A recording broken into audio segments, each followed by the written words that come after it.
Maafkan kami, Kak. Maafkan kami. Lirih kedua bocah itu secara bersamaan. Air mata mereka berlinang seakan ingin menghapus setiap kesalahan yang telah mereka buat.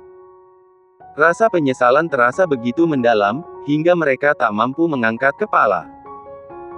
Menampakkan wajah-wajah kusut mereka kepada Mia, apalagi membalas sorotan tajam wanita cantik itu. Mia menarik napas dalam-dalam, berusaha mengusir rasa sesak yang semakin menghimpit di dalam dada. Wanita cantik itu menundukkan tubuhnya perlahan, lalu merentangkan kedua tangan dengan lebar. Mia bersiap memberikan pelukan hangat untuk kedua adik kembarnya yang tersayang. Betapapun kesalahan yang telah mereka perbuat, Mia tak akan pernah bisa marah, apalagi melupakan rasa kasih sayangnya sebagai seorang kakak terhadap adik-adiknya. Kemarilah. Sini, peluk kakak. Bergegas Amar dan Amara menghambur ke pelukan Mia. Mereka menangis terseduh-seduh di dalam pelukan sang kakak. Mencurahkan segala rasa penyesalan yang mereka rasakan. Maafin kami, Kak. Kami sangat menyesal, ucap Amara dengan bibir bergetar dan napas yang tersendat-sendat ketika mengucapkan permintaan maafnya. Sudahlah. Jangan menangis lagi. Sekarang berjanjilah sama kakak bahwa kalian tidak akan mengulangi kesalahan ini lagi. Mia melerai pelukan mereka bertiga dan menatap satu persatu wajah polos itu dengan begitu serius. Sorotan tajamnya membuat nyali kedua bocah itu benar-benar menciut dan tak berani mengulangi kesalahannya lagi. Iya, Kak. Kami berjanji, sahut Amar dan Amara secara bersamaan. Tampak keseriusan di kedua netra bocah-bocah itu, pertanda mereka memang benar-benar menyesali perbuatannya. Mia menarik napas dalam kemudian menghembuskannya secara perlahan. Ia kembali meraih dua tubuh bocah itu dan memeluknya lagi dengan erat seraya melabuhkan ciuman di puncak kepala mereka. Ya, Tuhan, semoga pria itu benar-benar baik dan tidak memiliki niat jahat kepada kami. Jika seandainya ia memiliki niat jahat dan ingin mencelakai kami mohon selamatkanlah kami, khususnya kedua adikku yang sama sekali tidak mengerti ini, gumam Mia, berdoa dalam hati dengan perasaan cemas dan khawatir. Malam pun menjelang. Di tepian danau, tampak cahaya remang-remang keluar dari celah dinding gubuk yang sudah mulai lapuk dimakan usia. Sebuah cahaya dari lampu tembok yang menggantung di sisi ruangan dengan bahan bakar minyak tanah sebagai penerangannya. Mia duduk berselonjor di samping Amar dan Amara yang sudah tertidur lelap. Tidur di atas sebuah kasur kapuk lusuh yang sudah sangat menipis yang diletakkan di salah satu pojok ruangan karena tak ada satupun kamar di sana. Meskipun begitu, kedua bocah kembar itu tetap tertidur dengan lelapnya. Melepaskan penat setelah seharian meratapi kesalahan yang mereka lakukan. Maafin kakak, Dek. Tidak seharusnya kakak memarahi kalian tadi siang. Kalian tidak bersalah, tetapi kakaklah yang bersalah. Kakak tidak berdaya dan tak mampu memberikan kehidupan yang lebih baik untuk kalian. Kita terkungkung di danau ini dan tak bisa bergerak kemana-mana. Jangankan memberikan kalian pendidikan, buat makan saja kita susah, ucapnya dengan begitu lirih. Menitikkan beberapa bulir air mata dari kedua sudut matanya. Keesokan harinya. Sementara itu di tempat lain. Ben, aku butuh bantuanmu. Kirimkan beberapa orang dokter terpercaya untuk membantuku di sini, titah Rafael kepada Ben. Bodyguard kepercayaan yang saat ini tengah berjaga di mansion mewah yang ditempati oleh Andrew beserta anak dan istrinya. Dokter. Ben mengerutkan kedua alisnya dengan raut wajah cemas. Apakah Tuan sakit? Baiklah, kami akan segera ke sana. Tunggu dulu, Ben. Sebenarnya aku baik-baik saja. Aku hanya butuh bantuan dokter untuk membantuku memecahkan sebuah permasalahan di desa ini. Ceritanya panjang dan aku tidak bisa menceritakannya di sini. Sebaiknya lakukan saja perintahku, mengerti? Jelas Rafael lagi. Baik, Tuan. Siap laksanakan. Sahut Ben dengan tegas. Tanpa sepengetahuan Ben, ternyata Andrew samar-samar mendengar percakapan antara pria itu dan Rafael melalui sambungan telepon. Ia terkejut mendengar apa yang mereka bicarakan dan segera menghampiri. Siapa itu, Ben? Rafael. Apakah dia sakit? Tanya Andrew dengan sedikit cemas. Pertanyaan tiba-tiba yang dilontarkan oleh Andrew, sempat membuat Ben terkejut. Tidak, Tuan Andrew. Tuan Rafael baik-baik saja. Namun, dia membutuhkan beberapa orang dokter untuk membantunya. Entah apa maksud Tuan Rafael, yang jelas dia ingin saya segera melakukan perintahnya, jelas Ben.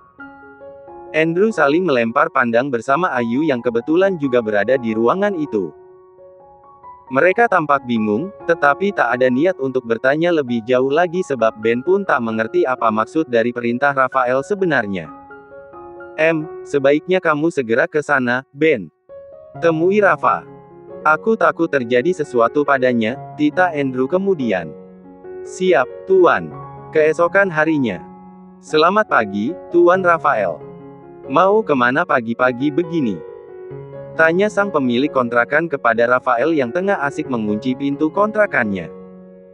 Rafael tersenyum sembari menyimpan kembali kunci yang ia pegang ke dalam saku kemejanya. Aku ingin kembali ke danau, Pak. Aku baru saja menemukan sebuah tempat yang ternyata jauh lebih indah dari lokasi pertama, jelasnya, tanpa merasa gentar sedikit pun. Di mana itu? Tanya pria parubaya itu penasaran. Berharap lokasi yang dikatakan oleh Rafael, jauh dari pemukiman ketiga manusia yang mereka anggap berpenyakitan tersebut. Lokasinya tak jauh dari posisi pertama, Pak. Pria parubaya itu tersenyum kecut sembari menggaruk kepalanya yang tidak gatal. Sebaiknya Tuan cari lokasi lain saja. Saya rasa masih banyak lokasi yang jauh lebih menarik daripada di tempat itu, Tuan Rafael. Saya cemas, para warga sudah mulai mewanti-wanti saya. Tuan tahu maksud saya, kan? Tentu saja Rafael mengerti apa maksud dari kata-kata pria parubaya itu. Dia tidak ingin Rafael terus bola-balik ke danau. Baik warga desa maupun pria parubaya itu takut Rafael terjangkit penyakit, lalu menyebarkannya kepada mereka semua. Rafael kembali menyunggingkan sebuah senyuman ramah. Bapak tenang saja. Selama 2 hari aku bolak-balik ke danau, aku tak menemukan siapapun di sana. Hanya binatang-binatang liar yang sering muncul dan mengganggu sedikit konsentrasiku, jawabnya. Pria parubaya itu kembali tersenyum getir. Kali ini tidak seperti yang kemarin, tampak keraguan-raguan dari raut wajah pria itu. Antara percaya dan tidak percaya dengan yang diucapkan oleh Rafael barusan. Sebaiknya hati-hati saja, Tuan. Ini semua demi kebaikan kita semua, terutama kebaikan Tuan sendiri, ucap pria tua itu mengingatkan. Rafael mengangguk pelan. Ya, baiklah. Aku akan selalu berhati-hati. Permisi dulu, Pak. Aku tak ingin kesiangan, keburu terik, sahut Rafael kemudian bergegas pergi. Baik, Tuan. Sebelum pergi ke danau, Rafael sempat mampir di sebuah toko penjual makanan. Ia membeli banyak makanan serta minuman untuk diberikan kepada Amar dan Amara. Setelah mendapatkan makanan dan minuman itu, ia pun bergegas melanjutkan perjalanannya menuju danau tersebut. Namun, tanpa sepengetahuan Rafael. 2 orang warga desa yang sudah tak mampu membendung rasa kecurigaannya terhadap Rafael, memilih membuntuti dan mengintai apa saja yang dilakukan oleh Rafael di danau tersebut. Kecurigaan mereka makin diperkuat dengan apa yang dilakukan oleh Rafael barusan. Membeli banyak makanan serta minuman untuk dibawa ke danau. Kamu lihat itu. Tidak mungkin dia menikmati semua makanan dan minuman itu sendirian. Bakal kembung perutnya karena kebanyakan makan, celetuk salah satu dari pria itu, menatap punggung Rafael dari kejauhan dengan tatapan penuh kecurigaan. Ya, kamu benar. Jika firasat kita benar tentang pria itu, maka kita harus segera melaporkannya kepada seluruh warga desa. Biar dia digerebek dan diusir dari kampung ini, timpal yang lain. Ya, aku setuju. Rafael benar-benar tidak sadar bahwa kedua pria itu tengah membututinya dari belakang, bahkan hingga ia tiba di danau. Dari balik semak-semak, Rafael melihat sosok Amar dan Amara yang tengah berdiri di tepi danau yang tenang, masing-masing memegang sebatang joran bambu yang terasa pas di genggamannya. Tegang dan penuh konsentrasi, kedua saudara itu menatap erat ke dalam air, menanti setiap gerakan benang senar yang terhanyut di permukaan. Kapan ikan itu akan makan umpan kita, Amar? Gumam Amara berkecil hati, seirama dengan desir angin yang bertiup membelai pipinya. Mendengar celetukan Amara, Amar pun menatap tajam dengan wajah yang menekuk. Hush, berisik. Jawab Amar ringan, sambil tetap fokus pada senar jorannya yang mengambang tenang. Hei, apa yang sedang kalian lakukan di sini? Tanya Rafael yang kini berdiri tepat di belakang kedua bocah itu dengan ekspresi bingung. Amar dan Amara seketika tersentak kaget dan segera menoleh ke belakang. Joran yang semula dipegang erat oleh Amar, bahkan sampai terjatuh dengan cukup keras ke tanah. Yang mengejutkan, raut wajah kedua bocah itu tiba-tiba berubah drastis. Tak lagi penuh kehangatan seperti kemarin, saat dengan senang hati menyambut kedatangan Rafael. Kini, mata mereka terlihat muram dan aura ketidaknyamanan mulai terasa menyelimuti. Oh Om. Amar terengah-engah, melangkah mundur beberapa langkah sambil menarik tangan Amara yang ketakutan. Kedua bocah itu berusaha menjauh dari sosok Rafael yang mengusik ketenangan mereka. Rafael hanya bisa menghela napas panjang, kemudian meraih ekor matanya, tak mengerti alasan perubahan sikap kedua bocah kembar ini. Tidak seperti kemarin, mereka begitu hangat menyambut kedatangannya, bahkan hingga ia pamit pulang. Om, kami. Belum selesai Amara menjelaskan, tiba-tiba Amar dengan mimik serius, mengajaknya meninggalkan Rafael. Amara, sebaiknya kita segera masuk ke rumah. Seru Amar dengan tatapan memaksa. Matanya berkaca-kaca, menekan segala perasaan takut dan cemas. Rafael kebingungan dan merasa sedikit kecewa dengan sikap kedua bocah itu yang tiba-tiba berubah. Kalian kenapa, kok menjauh? Apa yang telah terjadi? Tanya Rafael, berusaha memahami situasi, tetapi tetap tak digubris oleh kedua bocah kembar itu. Mereka berlari sekuat tenaga, meninggalkan Rafael yang terpaku di tempat, diselimuti perasaan yang tidak jelas. Kak! Teriak Amar dengan suara yang dipenuhi rasa ketakutan, memanggil Mia yang sedang berada di dalam gubuk. Detik itu juga, Mia, wanita cantik berusia 22 tahun, segera bergegas keluar dari gubuknya. Wajahnya tampak memerah, menunjukkan betapa besar amarah dan ketidaksukaan yang menyelimuti hatinya melihat kehadiran Rafael di tempat itu. Berhenti di sana, Tuan. Pekik Mia, dengan nada yang tajam dan penuh keberanian. Langkah kakinya tergesa-gesa, berlari secepat mungkin menghampiri Rafael yang masih terpaku, menatap kedatangan Mia yang tiba-tiba bagai badai yang menyapu hadapannya. Terdiam sejenak, mereka pun berpandangan. Bola mata mereka saling beradu, seperti petir yang saling menyambar di langit yang gelap, menciptakan aura tebal akan kebencian dan penolakan. Rafael bergumam sembari menarik napas dalam. Sekarang ia mengerti kenapa sikap kedua bocah itu tiba-tiba berubah terhadapnya. Ia yakin sekali, Mialah yang telah menghasut dan membuat kedua bocah itu menjauhi dirinya. Apa yang Anda lakukan di sini, Tuan? Bukankah saya sudah beri peringatan kepada Anda untuk menjauh dari kami? Teriak Mia, matanya terbelalak liar, menatap Rafael yang berdiri di hadapannya. Rafael hanya tersenyum kecil. Wajahnya terlihat tenang dan menantang. Bukannya gentar melihat amarah Mia yang sedang memuncak, sikap Rafael justru semakin membuat emosi wanita cantik itu terus membara. Sebenarnya Anda ini kenapa, Apa Anda tuli hingga tak mendengar peringatan dari saya? Dan lagi, kenapa Anda tersenyum seperti itu, seperti orang bodoh? Geram Mia, bibirnya bergetar dan tangan gemetar ingin mencambuki wajah Rafael. Ingin rasanya Mia memukul pria itu, agar membuatnya tersadar akan semua peringatan yang pernah ia lontarkan. Menjauh dari hidup mereka untuk selama-lamanya. Namun, dengan sikap acuh tak acuh dan tenang, Rafael menjawab santai celetukan wanita cantik itu. Aku hanya ingin menemui adik-adikmu saja. Apa itu salah? Tentu saja salah, Tuan. Sahut Mia yang semakin tersulut emosi.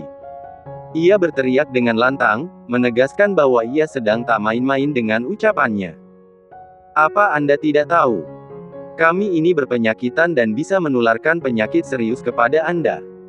Tidak lama lagi, Anda akan jatuh sakit kemudian meninggal. Apakah itu yang Anda inginkan? Lanjut Mua dengan napas yang memburu. Lagi, Rafael hanya tersenyum seperti orang bodoh ketika wanita cantik itu memarahinya. Benarkah? Selama hal itu bisa membuatku bertemu dengan mereka, aku rela jatuh sakit dan mati, jawabnya dengan gamblang dan berhasil membuat Mia semakin meradang. Hah! Mia mendengus kesal. Menghampiri Rafael jauh lebih dekat lagi kemudian menepuk-nepuk tubuh kekar pria itu dengan cepat dan cukup keras. Rasakan ini. Tak lama lagi kamu akan penyakitan, sama seperti orang-orang yang pernah bersentuhan dengan kami. Geram. Mia meluapkan seluruh emosinya terhadap Rafael. Jika Mia terlihat begitu kesal, Amar dan Amara malah terkekeh melihat ekspresi Mia terhadap Rafael. Mereka tertawa kecil sambil sesekali melirik ekspresi Rafael yang terlihat pasrah ketika sang kakak memukulnya. Tanpa Rafael, Mia dan si kembar sadari, kedua pria dari desa yang tadi mengikuti jejak Rafael hingga ke danau, menyaksikan hal itu dengan kedua netra mereka masing-masing. Mereka hampir saja tak percaya jika tak melihatnya sendiri dan secara langsung. Kamu lihat itu. Dia sudah disentuh oleh wanita berpenyakitan itu. Itu artinya pria itu sudah terjangkit penyakit dari mereka. Ucap salah satu dari pria itu dengan begitu serius. Menatap temannya dengan mata yang membola. Ya, kamu benar. Lalu, apa yang harus kita lakukan sekarang? Timpal yang satunya sambil menggaruk kepalanya yang tidak gatal. Ya, kita laporkan kepada warga desa. Lainnya, lah. Biar dia segera diusir dari kampung kita. Memangnya kamu mau ketularan penyakit sama mereka? Aku mah ogah. Gerutu pria itu dengan kesal karena temannya benar-benar bodoh. Pria yang satunya menggelengkan kepala dengan cepat. Ia pun tak ingin ketularan penyakit misterius yang diderita oleh Mia dan kedua adik kembarnya. Tidak. Aku tidak mau, jawabnya. Kalau begitu, ayo. Kita kembali ke desa dan ceritakan semua yang kita lihat di sini. Perintah pria itu dan segera melangkah pergi. Baik. Ia pun ikut menyusul dan dengan langkah cepat menuju desa. Sementara itu, Rafael yang tadinya hanya diam sambil memperhatikan aksi Mia, akhirnya bergerak dan menangkap kedua tangan Mia yang masih memukul, lalu memeganginya dengan kuat. Baiklah, Nona Mia, aku minta maaf. Ucap Rafael membuka suara. Membalas tatapan dari kedua manik yang memancarkan keindahan milik Mia dengan begitu dalam. Sekarang aku berpenyakitan sama seperti kalian, lalu. Apakah aku masih tidak diizinkan mendekat kepada kalian? Lanjutnya dengan begitu serius. Mia menghempaskan kedua tangan kekar Rafael yang masih memegangi tangannya hingga terlepas dan sorotan tajam wanita itu masih tertuju pada sosok Rafael. Sebenarnya apa yang inginkan dari kami? Tanya Mia dengan penuh penekanan. Tak ingin berlama-lama berhadapan dengan pria berparas tampan yang sempat mencuri sedikit perhatiannya. Rafael kembali mengulas senyum dan kali ini terlihat jauh lebih hangat dari sebelumnya, hingga membuat Mia merasa semakin tak nyaman. Ada perasaan aneh yang menggelayuti hatinya saat berhadapan dengan pria itu. Perasaan yang sangat berbeda, saat ia berhadapan bersama pria lainnya, yang sering ia temui di desa sebelah saat menjual ubi. Aliran darahnya terasa lebih cepat, jantung berdegup lebih kencang dan ada desiran-desiran halus yang mengalir di tubuhnya, yang membuat Mia merasa semakin tak nyaman. Jujur, aku tidak memiliki niat jahat apapun terhadap kalian. Aku hanya ingin membantu kalian keluar dari keterasingan ini, Mia. Kamu dan adik-adikmu butuh kehidupan yang jauh lebih baik dari ini. Apa kamu ingin tinggal di sini selamanya dan menghabiskan waktu dengan sia-sia? Adik-adikmu butuh pendidikan yang layak, Mia, tutur Rafael. Kedua netra Mia terasa panas dan mulai berembun. Pandangannya tiba-tiba mengabur oleh buliran bening yang kini menumpuk di kedua pelupuk matanya. Wanita cantik itu menghembuskan napas berat. Mencoba melepaskan semua beban berat yang terasa menghimpit di dalam dada. Memangnya apa yang bisa aku lakukan? Tuan. Mungkin seperti inilah takdir yang harus kami bertiga terima. Terasing dan hidup penuh keterbatasan, jawab Mia dengan bibir bergetar. Mia menggigit bibir bawahnya, berharap hal itu bisa meredakan getarannya. Lagi, Rafael menarik napas dalam, lalu menghembuskannya kembali dengan pelan. Bisakah kita bicara di dalam? Bujuk Rafael sambil menatap lekat sepasang manik indah berwarna hitam pekat milik Mia. Mia terdiam sejenak. Ragu membuka pintu gubuknya untuk Rafael. Namun, tatapan tulus dari pria berparas tampan itu berhasil membuatnya luluh dan menganggukkan kepala. Baiklah, Tuan. Tapi berjanjilah agar tidak berlama-lama di sini. Aku tidak terbiasa oleh hadirnya orang asing di dalam kehidupan kami, ucap Mia. Baiklah, aku berjanji.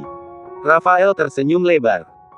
Ia begitu senang karena pada akhirnya, Mia bersedia membuka hati serta pintu gubuknya untuk menerima kehadiran dirinya. Mia memulai langkahnya. Berjalan menghampiri gubuk tua yang berdiri di pinggir danau.